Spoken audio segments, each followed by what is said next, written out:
Энэ миний гартаа байгаа энэ дахиа. За нэг том жижигээр бол нэг тагтаархуул хэлбэртэй мэн энэ одоо дахиа гинэ. Бүр энэ тустай юм одоо дахианы үйлдвэр юм уу? Тий энэ уусаа энэ үнэн нараа ингэж энэ жижигэн. Одоо дахианы одоо өндөг.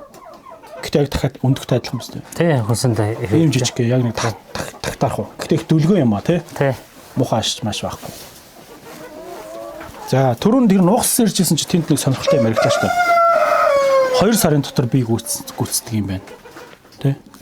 2 сарын дотор би гүйцээд би гүйцэн нугас маань бол 2-3 кг жинтэй болно. Одоо тэрийг бол шууд яг махны чиглэлээр нядлаад явуулж боломжтой болчих жоо гэсэн үг. Тий зөв. Тэр чичээс дасан хурдан биш 2 сарын дотор 2-3 болов. Тэ? Тий.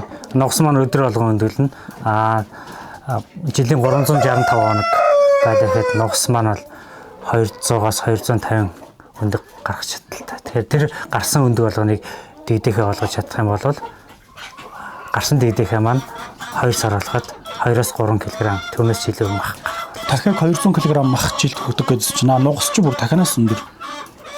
Одоо дахианаас өндөр илүү ашиг шимтэй юм шүү.